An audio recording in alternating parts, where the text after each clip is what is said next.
You're watching City Channel 4, your window to our community.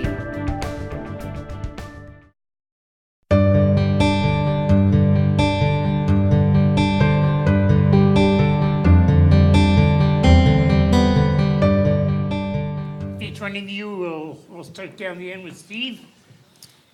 Introduce yourself and what you do. Stephen Rackis. I'm the housing administrator for the Iowa City Housing Authority, which is part of the city of Iowa City. All of our funding is federal funding. We do not receive any general funds from the city of Iowa City. We operate 2 rental assistance programs.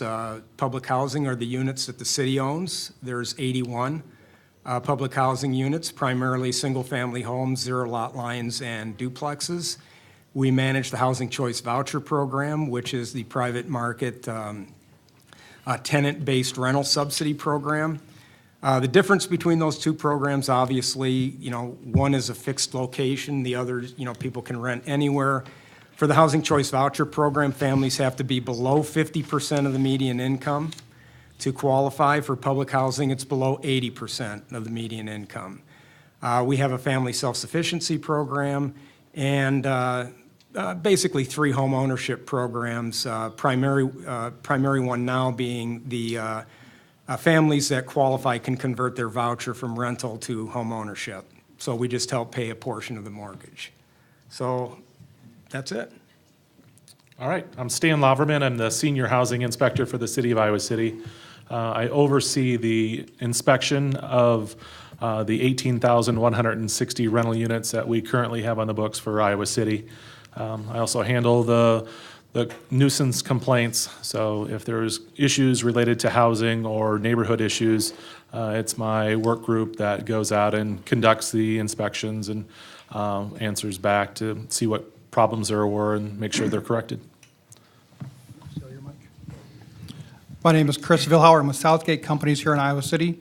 And Southgate is a local developer, but we do more than that. We do residential development, we do commercial building, we do commercial property management, we do residential property management. I am the Director of Property Management, so I do mainly residential. So if you have any questions on that, I'd be happy to answer. Hello, my name is Jerry Anthony. I'm a professor of urban planning and housing at the University of Iowa. I was a member of the Housing Commission of Iowa City for a very long time and chairing the commission for 3 years from 2005 to 2008. I'm one of the co-founders of the Housing Trust Fund of Johnson County and currently sit on the board of the Housing Trust Fund of Johnson County. I was a member of the Scattered Site Task Force created by the mayor of Iowa City in 2003, 2004, served on that. I have done a lot of research on Iowa City housing markets and have supervised graduate students doing that research. That said, I have a very important disclosure to make. The board here says that I am here from the UI Public Policy Center, and I have to tell you that I'm not representing the University of Iowa or the Public Policy Center or the School of Urban and Regional Planning or the Housing Trust Fund of Johnson County, okay? So I'm here purely in my individual capacity as a person who's lived here and knows about this issue and has done a lot of research over the last 15 years. Thank you. Okay, you're off the panel. Okay, good. Can I go? No, you may not. Okay, first question was designed specifically for Steve. Federal funding for affordable, accessible housing is stagnant or falling. How is the decline in federal funds affecting your work? Well, doing more with less is the obvious answer. HUD's funding is sort of curious in that they seem to be committed to funding the voucher program, meaning the funds that are available to assist a family. However, they're not committed to funding housing authorities to the extent that you have the staff necessary to run those programs. So other funds are being cut. I wouldn't say stagnant. The capital funds for the public housing program have been in a steady decline since 2004. The operating subsidy for public housing has been in steady decline since 2004. The administrative funding for the Housing Choice Voucher Program has been in a precipitous decline. We earn fees for the number of units that are under lease on the first of the month, and essentially that would be like, say, $60 a unit. The last time we've been funded 100%, no, $72 a unit. The last time we were funded fully for the administrative fees was 2004. We've been as low, prorations as low as 70%, and currently are existing at around 75%. Again, the Housing Choice Voucher funding for the actual vouchers has been flat with, some increases. It has made it very difficult for the Housing Authority to operate. However, we make do, and we have to operate, and I think the numbers show that right now, we're a little bit concerned. We're still 101% leased in our Housing Choice Voucher Program. At the end of December, we have to be at 100% or lower, so we're just waiting for some attrition to take place. So we continue to help families to the maximum extent that we can, but it does become more difficult as we lose staff. Thanks, Steve. The next question I'm going to ask both Chris and Stan to address. And the question is, how could developers better incorporate universal design into the local housing stock, including but not limited to affordable housing? Don't fight over it. No.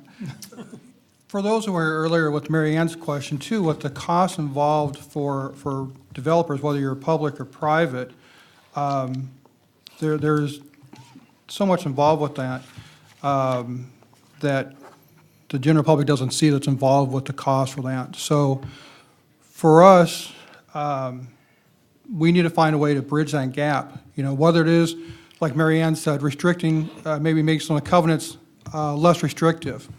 Looking at a way for especially what makes Iowa City great is what's part of the problem right now too.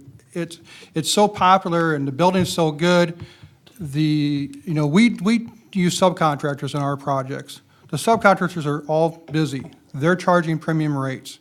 So from a private developer, we have to find a way to bridge that gap, and that's part of our challenge. It's a little out of my realm.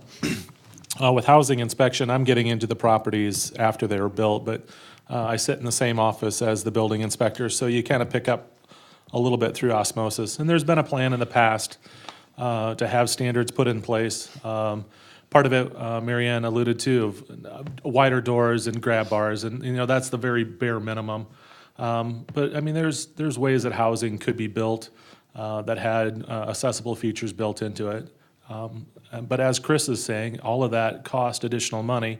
And as you look at building code, as that ramps up every year or every 2 years, and as the energy code ramps up, all of these additional costs take away from that affordable housing model.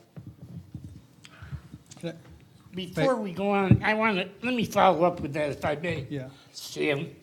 And that is, when you go out to inspect an apartment or a building, are you looking for whether or not they're ADA, Americans with Disabilities Act, compliant? We verify that at the time the building was built, the items that they agreed to put in the building, we verify that those components still are in place. One of the main issues that we run into is chair lifts on multifamily buildings.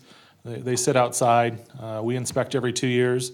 It's not uncommon for us to come to a routine inspection and find that chairlift is inoperable after 2 years. That in 2 years, probably the last time it ran was the last inspection. So our inspectors are diligent about making sure that at the time of inspection, they're operational. It would be nice if they were operational all times, but it's a little hard to sit out there 24/7. Thank you. Can I call you Jerry or Dr. Jerry? Jerry. Okay, Jerry, what are current trends and predictions for the next 10, 20 years in terms of development, housing affordability, and accessibility? Well. Predicting the future, right? Thanks for that easy question. You want a harder one? In 1990, if this question had been put to me, so 25 years ago, I would have said the proportion of people who are housing cost burdened would be much lesser in the year 2015 than it is in 1990. I would have said the number of people that are homeless would be much lower in 2015 than it was in 1990. I would have said that we would be a much more racially integrated place in 2015 than in 1990. And I would have been wrong on all of them. We have a greater percentage of people who are housing cost burdened. We have a larger proportion of the population that is homeless, and we are less racially integrated in 2015 than we were in 1990. Yes, in 1990. So, I don't know what the future holds, but I do hope that we have lesser proportion of people that are housing cost burdened, lesser people who are homeless, and we are more racially integrated in 2020 or 2025 than we are today. Okay, I want to go back to Stan with the next question. If I may, we got winter coming, and we have a large portion of homeless in the community.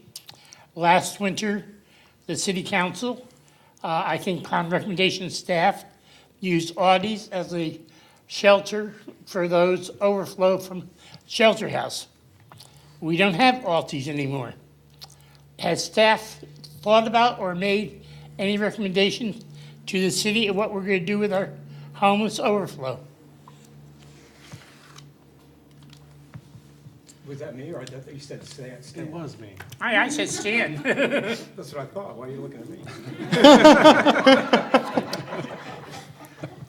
I don't have a city council member here to So, ask. my field of expertise is more technical in nature. So, some of these, do you have any knowledge of this one? Yeah, if I'm looking at Chrissy, I think the answer is I don't know, but I know I've been involved in a couple of meetings, and certainly on the local homeless coordinating board, there's a strong desire to do that, and I think the city is supportive of that. I think it's just a matter of, I think some sites have been discussed and identified, but it's you have to have the landlord participate as well. So I'm hoping that something in that gets done. As you can tell, the temperature's dropped a little bit now. That we have something like that in place. I think it was highly successful last year, and I think there's some momentum with that. But in terms of an actual location, I'm not aware of one at this point in time.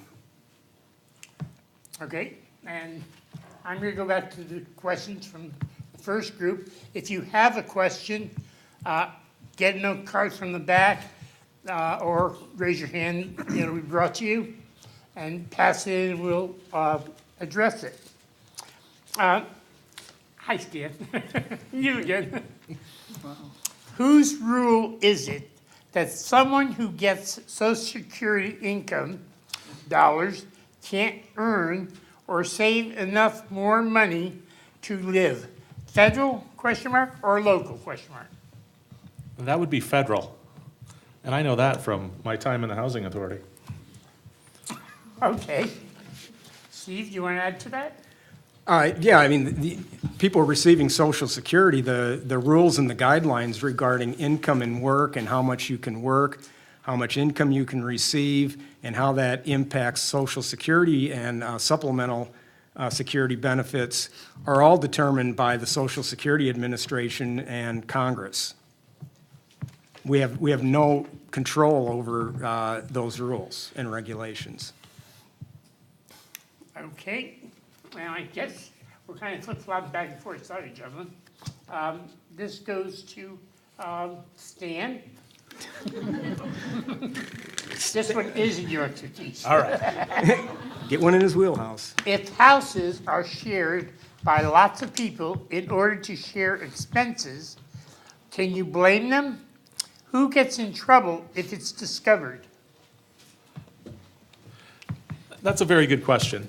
In Iowa City, it's a very unique situation being a college town, and there's a lot of pressure on neighborhoods. A lot of our occupancy standards are in place to address student-related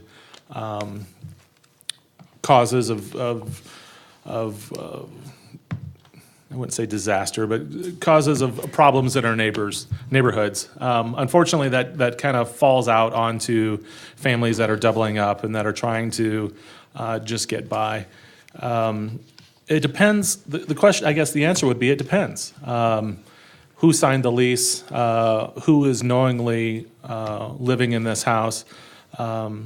But honestly, I've been senior housing inspector for 5 years. I cannot think of a time in that 5 years where we dealt with an occupancy situation when it dealt with families. In the past 5 years, I know specifically it has always been a student-related rental. So it's not something that I go out seeking to find. It's just not, it's not in my wheelhouse. It could be the tenant's. It could be the tenant's issue if it was discovered and if there were problems. The way it gets brought to my attention is, there's a lot of vehicle traffic in a neighborhood, or there's trash, or there's other issues. But specifically going out and looking for family over-occupied properties is not something we do. Just follow up to that, would you go out then if another tenant or another homeowner suggested that there were more people living in the place than should? Yes, we investigate all complaints. And my major concern would be safety. We see larger homes that could, where multiple people could live. But my main concern would be is if you have people living in unsafe conditions, places without proper egress, places where they're sleeping too close to the furnace, or not in habitable areas. That would be my concern. Honestly, if I came across a family in that situation, we're going to look to make sure that we have safe housing first and foremost, and then worry about the negative externalities into the neighborhood second. Thank you. Chris, I think this is appropriate for you. If it's not, you can give it to Dr. Jerry. Why does incorporating universal design principles into new buildings cost more? Retrofitting, I can understand, but if housing plans are drawn with the universal principles in mind, it seems that costs should be comparable, to existing plans. I may defer in a minute to Dr. Anthony, but, because it's not my expertise for that, for the development standpoint. But you're probably correct. I mean, the fact that it would be comparable, but that doesn't mean it's affordable. So it can be comparable to regular costs, but it may not, in the realm we're talking about here, make it any more affordable than other building for it. I would just echo that. I think retrofitting is expensive, but designing housing to be universally accessible right from the get-go would only marginally increase the cost. So we should practice that, we should encourage that, so all houses are livable, visitable. Okay, and Steve, talking about inclusionary zoning, this person would like to know the pros and the cons. And actually, this is for the entire panel. So we'll start with Steve. Again, I'm not a planner. I'm not a developer.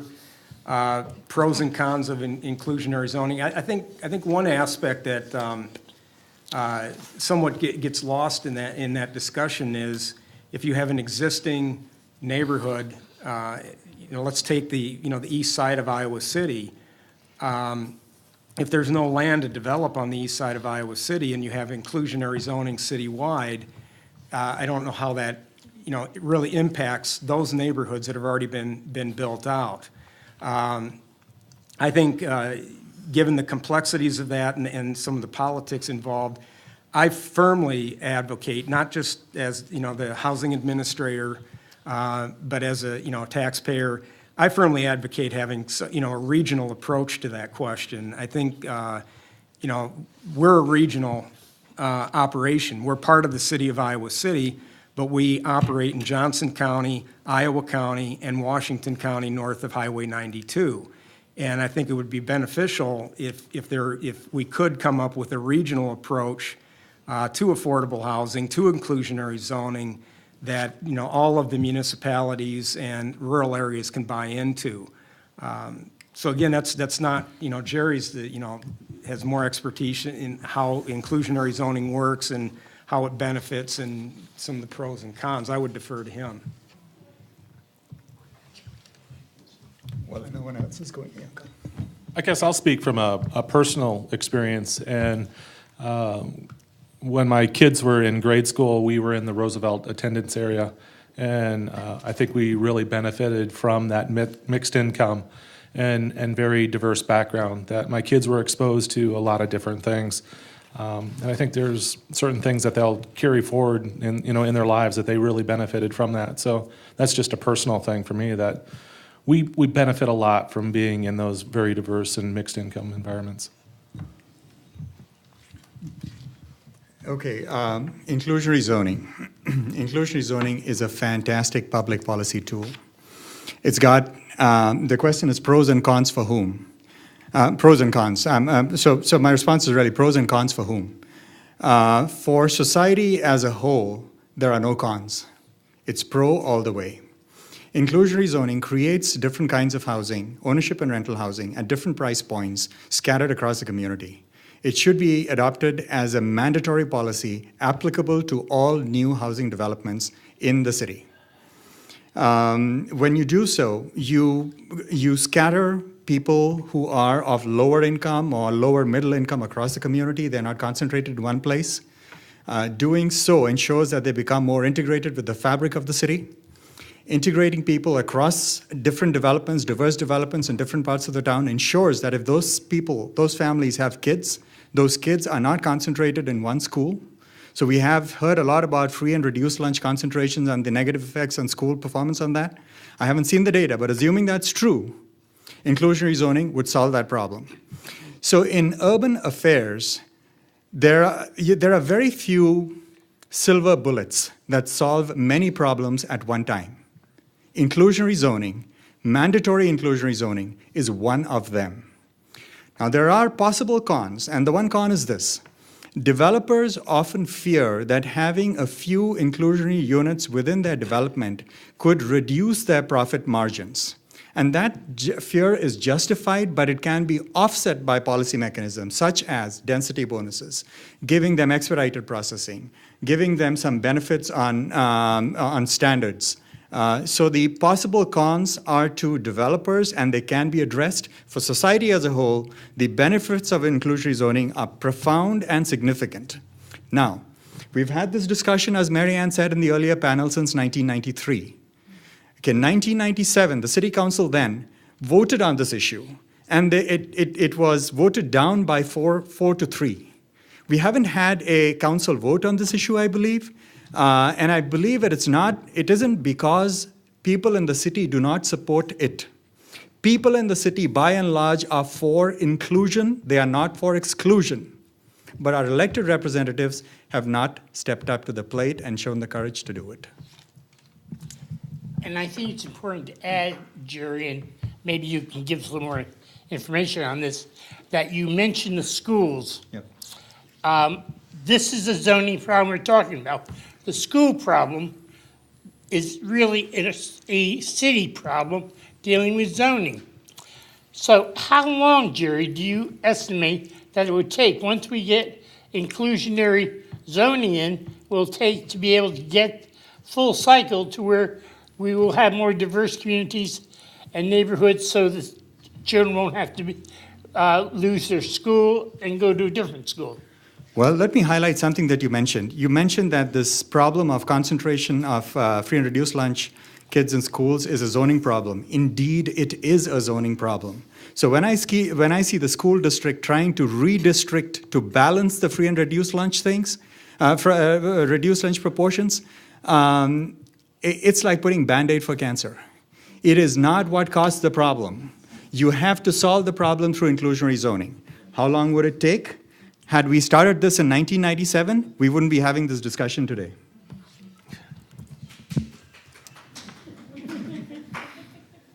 Okay, let's see where we're at here. Well, this one's for Steve and Jerry. Let's see. Are there steps the affordable housing agencies and organizations could take to increase racial integration? If so, how? And why don't we start with Steve? I'm sorry, the question is to increase racial integration? Yes, through affordable housing agencies and organizations. Are there steps they could take? Well, that's an interesting question. I don't really know how to answer that in that I think if you look at our programs on a whole, that 5% of the population of Johnson County identifies as African American.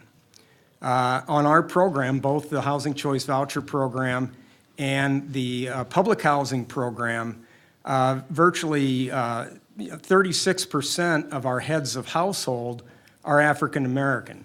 The remainder, obviously the highest percentage is white, but so we're vastly exceeding the population in Johnson County in terms of participation in our program. I'm not sure what we could do, to increase that integration. I mean, it's already at a very high level, at least on our program. So I'm not sure, what we can do. I mean, we try to outreach to various groups. I mean, the first thing people need to do in order to get on our program is they got to get on the waiting list. So we try to reach out to organizations and groups and encourage people to, get on the waiting list and go through that process. So I'm not really sure what the Iowa City Housing Authority can do to, further integrate our programs. Jerry will tell you. No. Well, I'm assuming the question refers to residential racial integration. And as Steve mentioned, the Housing Authority does a pretty good job on racial integration, but the Housing Authority caters to a very small sliver of the market. To increase racial integration, it's got to be more widespread. And the affordable housing agencies that are involved in Iowa City and Johnson County have very little control over that process. What we really need to do is have inclusionary zoning. Inclusionary zoning would allow for people of different races to locate in different places across the city. A lot of minorities live in rental housing. There is very little space, there's very little land that is zoned for rental housing as a matter of right. In fact, most of the land that is zoned for rental housing is concentrated in certain parts of the city, in certain tracts, certain block groups. And if we have more land designated for rental housing as a matter of right in different parts of the city, we would have more rental housing constructed across the city, and we would have more racial integration happening across the city. Now, someone had mentioned, I think in the last panel, that we must have inclusionary zoning at the regional level. I have a thought about that, and it goes back to 1961. In 1961, this entire area did not have zoning. It did not have comprehensive planning. And the city of Iowa City said, zoning looks like a cool idea, it's progressive, it's good for the people, so let's adopt something called zoning. And in that meeting in 1961, and if you go down to the city clerk's office, records are there, you can read them, which I do in my spare time, so you know what I do my spare time. You would find developers standing up there and saying, if you adopt zoning, we will not build here. City council leaders of that time had the vision and the passion and the courage to adopt it. And the zoning laws that they adopted then, the comprehensive plans that they adopted then, the city policies that they adopted then, made Iowa City the special place that people want to come to. So what I'm getting to is this. Inclusionary zoning, someone has to provide the leadership. And Iowa City has to provide the leadership. And as the place becomes a better place, the rest of the community will follow just as they did in 1960s. Thank you. Chris, why is it that contractors and developers are so resistant to inclusionary zoning?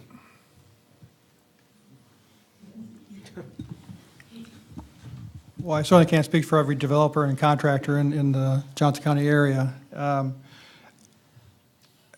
It goes back to some things we talked about before, too. I don't think anybody's against inclusionary housing. We've participated in programs, Southgate's participated in programs before for building new houses in a couple of different developments that we've done.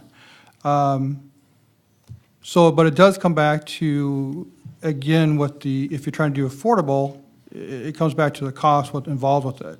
I don't think anybody's against inclusionary housing as far as that goes. Okay, and the other part of that is why are developers and contractors resistant to affordable housing? Well, I'll speak to some things we've done as far as housing, as far as we've talked about rentals. Southgate has taken on a couple different projects over the last, one very recently and one shortly after I started the company almost 11 years ago. And while it maybe isn't, the first one wasn't necessarily categorized as affordable housing, we took a complex that was having trouble, to put it a certain way, and put a multi-million-dollar renovation on it and made the market rents below average. Well, it's not, I shouldn't say below average, but below market rate. So to make it affordable, while not necessarily being quote-unquote affordable housing. The most recent one we've done, we took a project, a housing apartment, and that was having some trouble, had multiple owners. It was a condoed apartment complex. With help from the city, with some CDBG grant and a loan, and our own private funds, did a major renovation and took that project, apartment building, from being about 60% occupied to 100% occupied. The rents we're charging are below market rate. They're below the maximum we're allowed to charge based on the CDBG rates.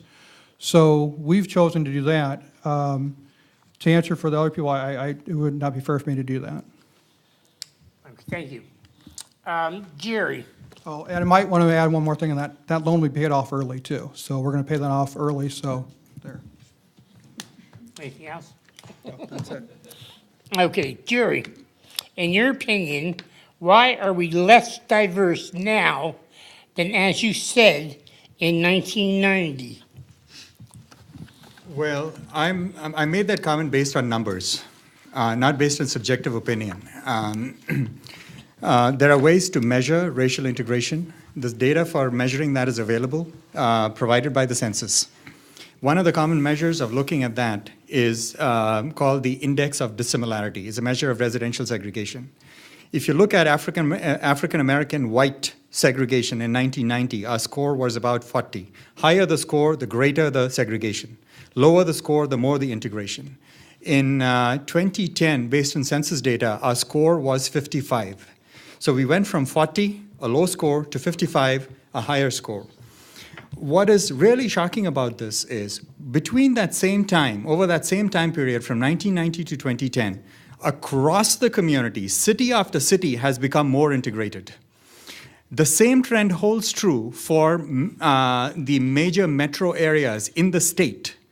All the 7 major metro areas have become more racially integrated from 1990 to 2010, except this place. Thank you. Okay, back to Steve. Can you explain why some landlords do not accept Section 8 vouchers?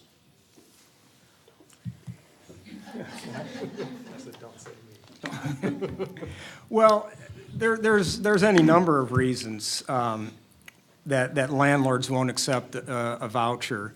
What I find for the most part, if there's a landlord or an owner that flat refuses to take the voucher and they don't even want to discuss it, is because they don't really understand the program and they think the rules are the same as the rules were years ago in the certificate program. Before the voucher program came into being, the precursor to that program was a heavily bureaucratic program.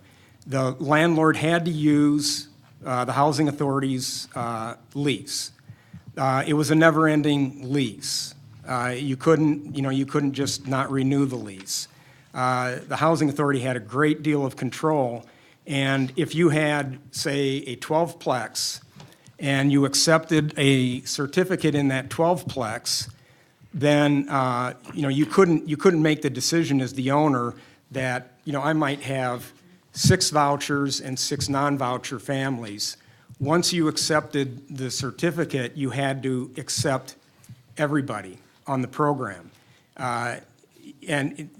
so then it was very bureaucratic, and again.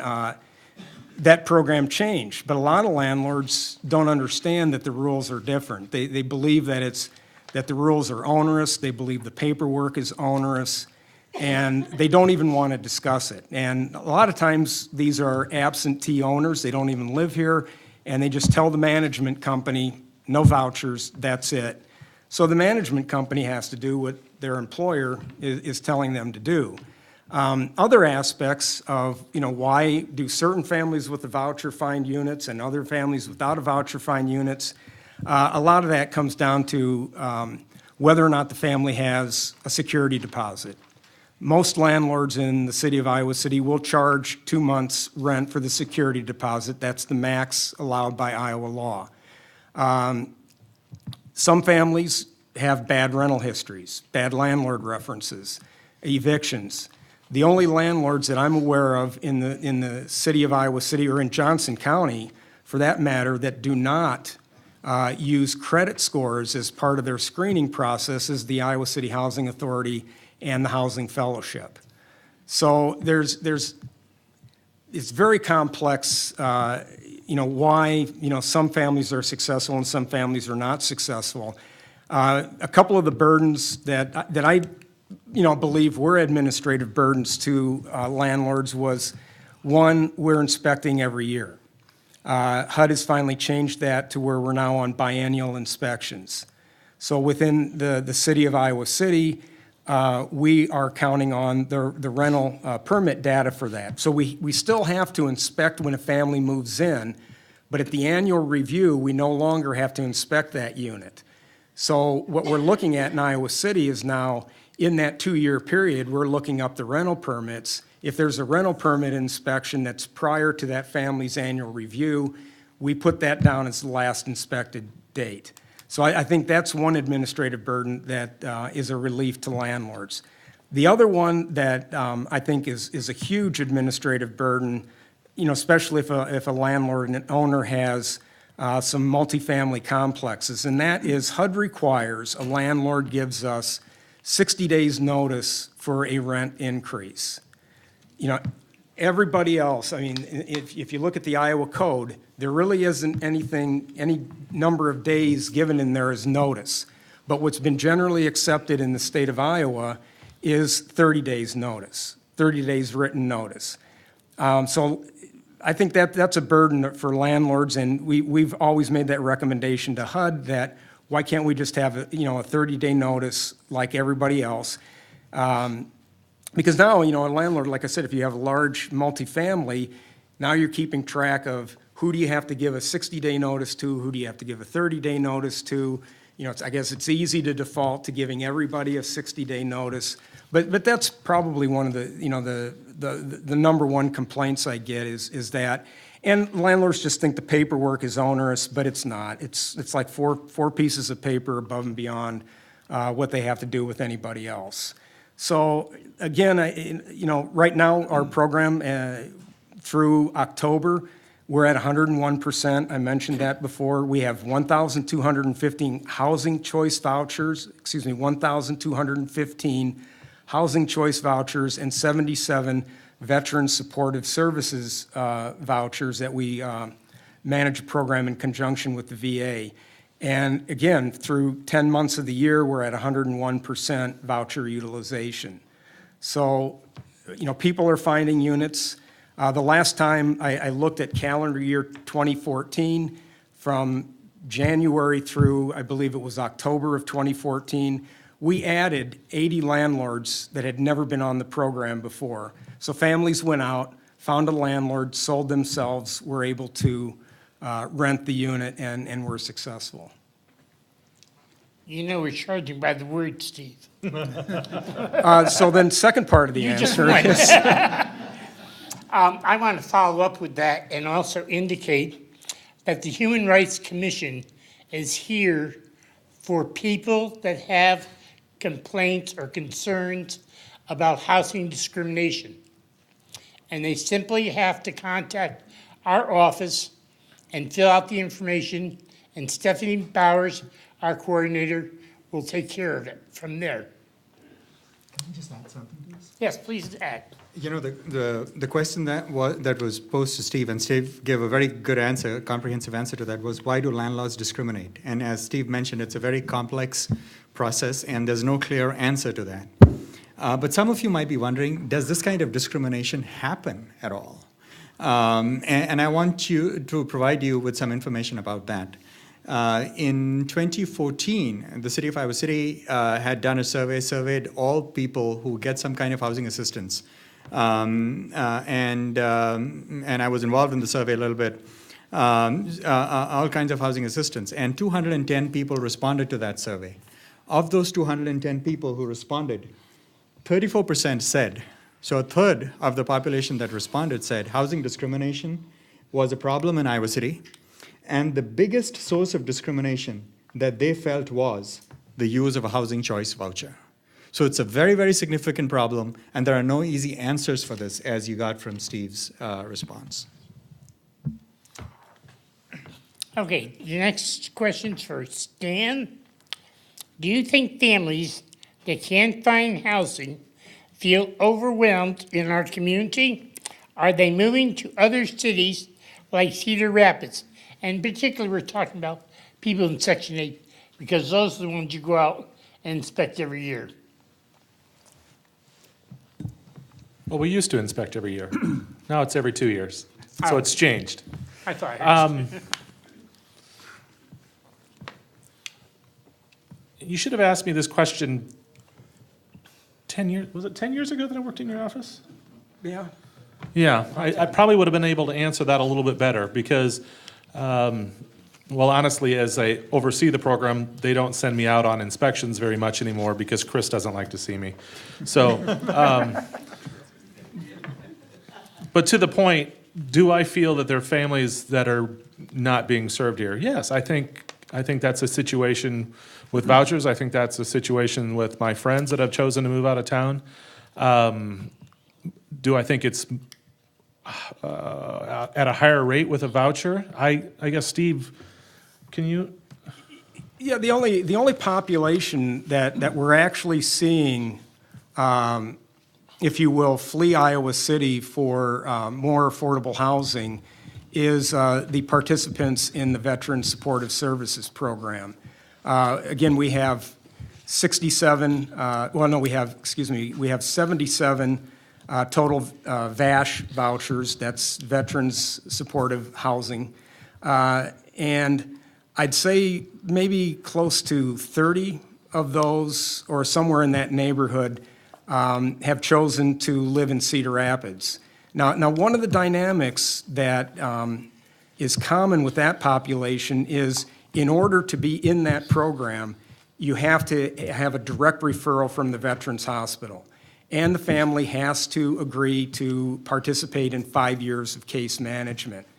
So all of those families actually have, a caseworker that's working with them that is assisting them, driving them around to help them find affordable housing. And those workers, have discovered that, rents are cheaper in Cedar Rapids. So a number of those VASH families actually are living in Cedar Rapids, and we're billing Cedar Rapids. We're basically paying Cedar Rapids to handle that part of the program. But with the general population, with the regular vouchers, we don't see that. Right now, we have only 14 families that have transferred their voucher outside of our jurisdiction to somewhere else, and I'd say maybe half of those are somewhere else in Iowa, and the other half are all in major metropolitan areas. So, yes, I think we're seeing in the VASH program, people going to Cedar Rapids, but not so much in the Housing Choice Voucher program. Okay, Chris, you wanted to answer? I just wanted to add to that, yeah, I think anytime anybody can't get housing, they're gonna feel the burden of it. But I think it's more than just affordable housing. I think between Iowa City and Des Moines are the two highest places in the state of Iowa to live, whether you're renting a house or buying a house. So it's not just affordable housing that's having trouble. We're having, other people are moving out of the area as well too, to West Branch, Cedar Rapids, West Liberty, different areas. Okay, I want to stop you now. Thank the panelists for such a fine job they've done this evening.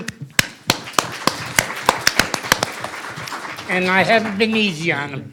I also want to thank Stella Hart for her job in putting this together, and Tim Hanahan as well.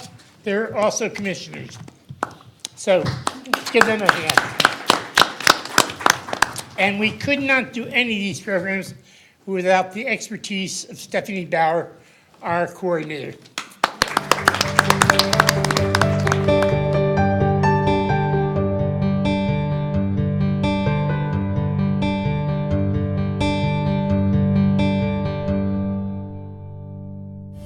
You're watching City Channel 4. On TV, online, on demand, on Facebook, and now on the go on your mobile device.